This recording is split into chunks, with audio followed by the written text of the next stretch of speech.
Press the bell icon on the YouTube app and never miss another update. नमस्कार दोस्तों, स्वागत है आपका मेरे YouTube channel the excellent academy पे। आज मैं फिर आप लोगों के लिए पॉलिटी भाग को लेकर उपस्थित हुआ हूँ। सेम उसी वीडियो की तरह ये वीडियो भी होगा। इसमें 10 क्वेश्चन मैं आप लोगों से पूछूंगा। क्विज की तरह क्वेश्चन होगा, मल्टीपल चॉइस क्वेश्चन के।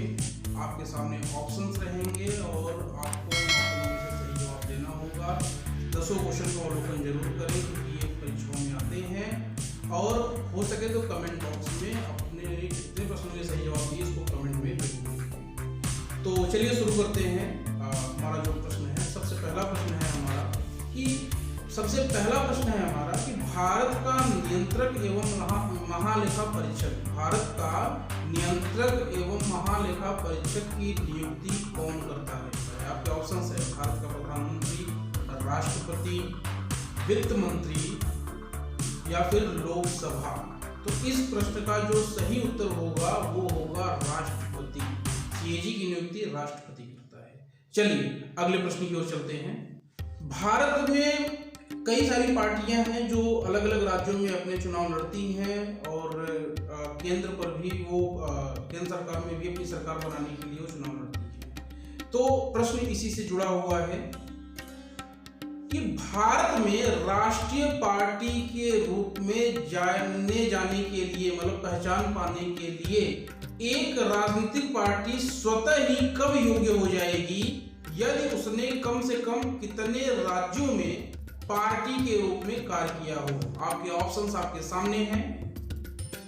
2 राज्य और एक केंद्र शासित प्रदेश में, 3 राज्य और एक केंद्र शासित प्रदेश में, 4 राज्य और एक केंद्र शासित प्रदेश में, या फिर 5 राज्य और केंद्र शासित प्रदेशों में।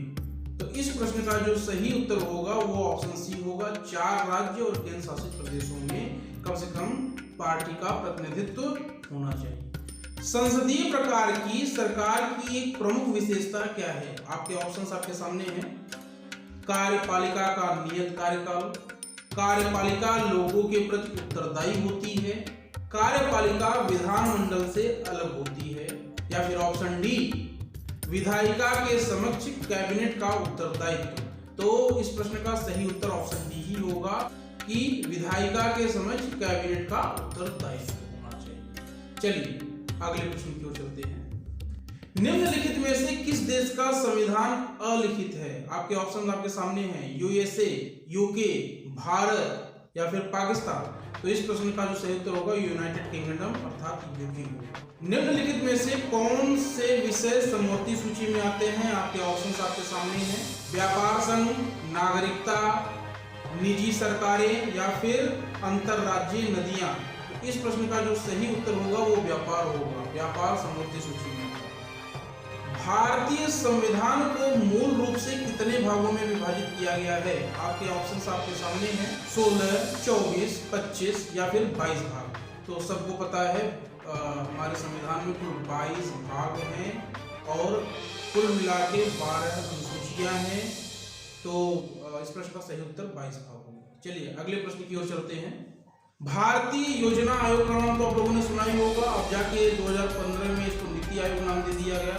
तो भारतीय योजना आयोग का गठन कब किया गया था? आपके ऑप्शंस हैं 1948, 1949, 1950 या फिर 1951। तो इस प्रश्न का सही उत्तर होगा 1950। भारत का राष्ट्रपति जो अध्यादेश जारी करता है उसको जारी करने के लिए जो सीमित अवधि होती है वो कितनी होती है? आपके ऑप्शन आपके सामने हैं। 6 दिन, 6 सप्ताह, 6 महीने और 6 सप्ताह या फिर 6 महीने। तो इस प्रश्न का जो सही उत्तर होगा वो 6 वीक अर्थात 6 सप्ताह होगा। चलिए अगले प्रश्न की ओर चलते हैं। कल्याणकारी राज्य की अवधारणा को भारतीय संविधान के किस भाग में शामिल किया गया है? आपके ऑप्शंस हैं। संविधान की प्रस्तावना में, राज्य के नीति निर्देशक सिद्धांत में, संविधान की 4वीं अनुसूची में या फिर मौलिक अधिकार में। तो इस प्रश्न का जो सही उत्तर होगा वो होगा राज्य के नीति निर्देशक सिद्धांत में। चलिए अब हम अगले प्रश्न की ओर चलते हैं। राष्ट्रपति द्वारा राज्यसभा में कितने सदस्यों को मनोनीत किया जा सकता है? आपके ऑप्शंस हैं 12, 18, 20 या 22। तो इस प्रश्न का जो सही उत्तर होगा राष्ट्रपति कुल 12 सदस्यों को राज्यसभा में मनोनीत कर सकता है।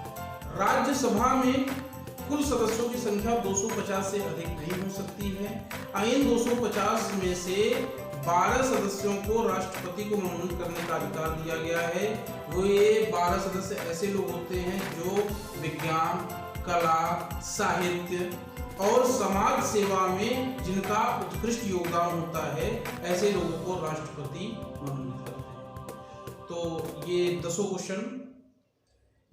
क्वेश्चन के आप लोगों ने आंसर भलीभूत दिए होंगे। कमेंट बॉक्स में जरूर कमेंट कीजिएगा और अगले वीडियो के साथ मैं जल्द उपस्थित होऊंगा। चैनल को लाइक और सब्सक्राइब अगर आप लोगों ने अभी तक नहीं किया है तो जरूर कर लें। बहुत बहुत